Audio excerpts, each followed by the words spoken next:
Vladimir Putin. आज ये नाम दुनिया की सियासत में सबसे ऊपर है। पर क्या कोई सोच सकता है कि एक वक्त था जब इस इंसान को कोई जानता तक नहीं था? तो फिर एक गुमनाम जासूस दुनिया के सबसे ताकतवर नेताओं में से एक बना कैसे? चलिए आज इसी कहानी की परतें खोलते हैं। चलिए सीधे चलते हैं अगस्त 1999 में।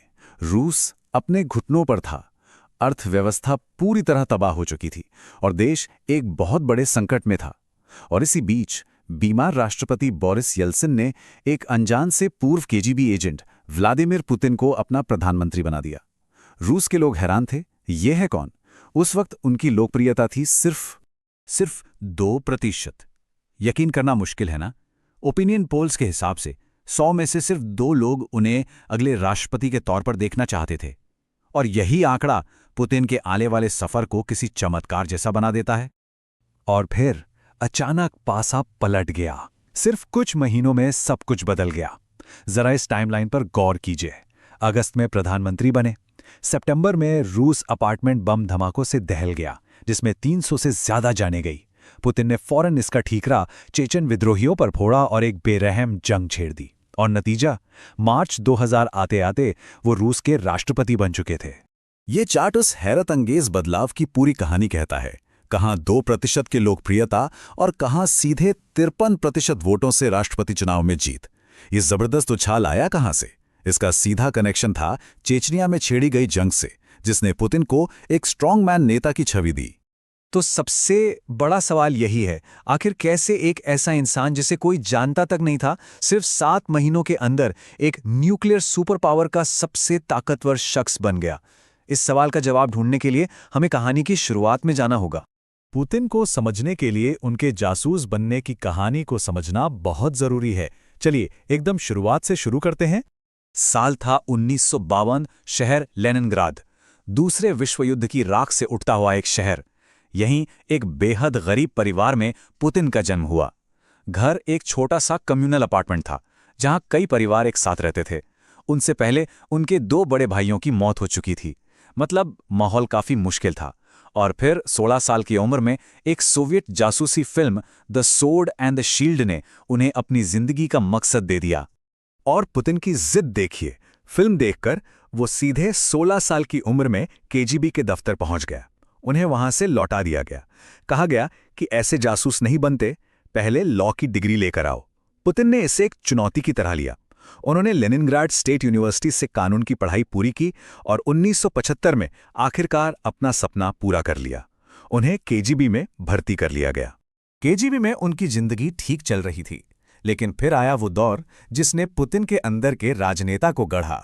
और इसकी शुरुआत हुई जर्मनी में घटी एक रात से, जिसने उनकी सोच को हमेशा के लिए बदल दिया। 5 दिसंबर 1989। जगह थी पूर्वी जर्मनी का ड्रेसडेन शहर। बर्लिन की दीवार गिर चुकी थी, सोवियत संघ का तिलिस्म टूट रहा था।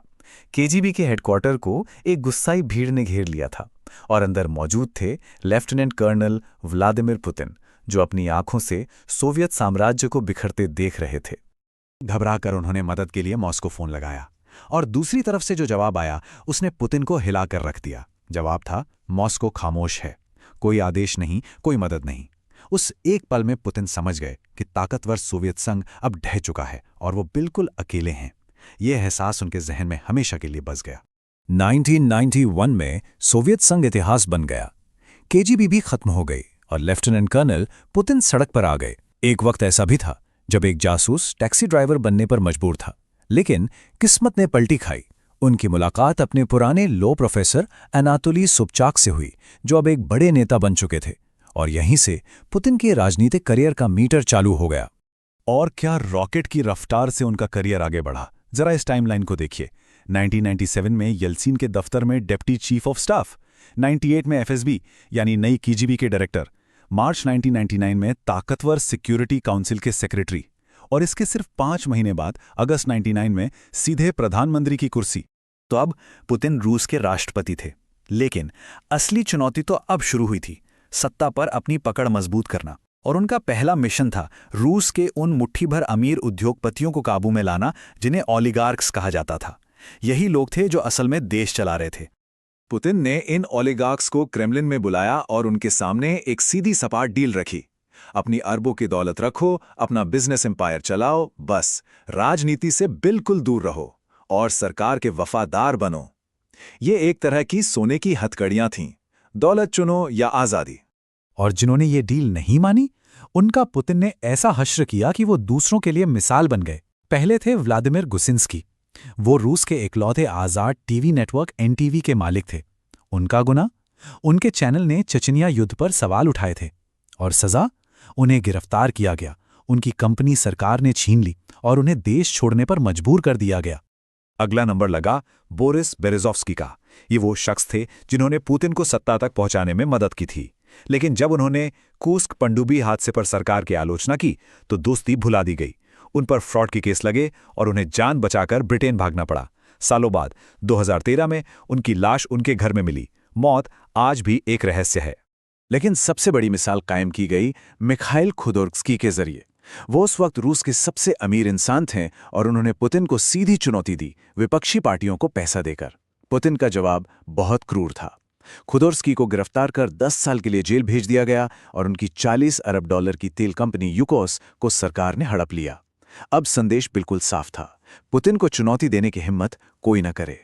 ओलिगार्क्स को काबू में करने के बाद पुतिन ने अपना ध्यान उन लोगों पर लगाया जो राजनीतिक तौर पर उनके लिए खतरा बन सकते थे। और फिर हत्याओं का एक नया और खौफनाक पैटर्न सामने आया। जहर। 2006 में एफएसबी के बागी अफसर अलेक्जेंडर लित्विनेंको को लंदन में एक दुर्लभ रेडियोएक्टिव जहर पोलोनियम 210 दिया गया।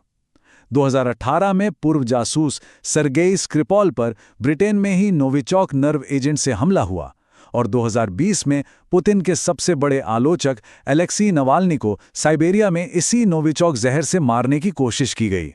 तो क्या इतने सालों बाद पुतिन की सत्ता को कोई चुनौती नहीं दे सकता? ऐसा ही लगता था, लेकिन हाल ही में हुए एक विद्रोह ने पुतिन की इस छवि को सबसे बड़ा झटका दिया। जून 2023 पुतिन के अपने ही बनाए वैगनर ग्रुप के चीफ येवगेनी प्रिगोजिन ने बगावत कर दी। उनके लड़ाकों ने एक बड़े मिलिट्री हेडक्वार्टर पर कब्जा किया और मॉस्को की तरफ कूच कर दिया। पूरी दुनिया की सांसें थम गईं, लेकिन 24 घंटे के अंदर ही अचानक एक डील हुई और विद्रोह खत्म हो गया। विद्रोह तो खत्म हो गया, लेकिन कहानी नहीं।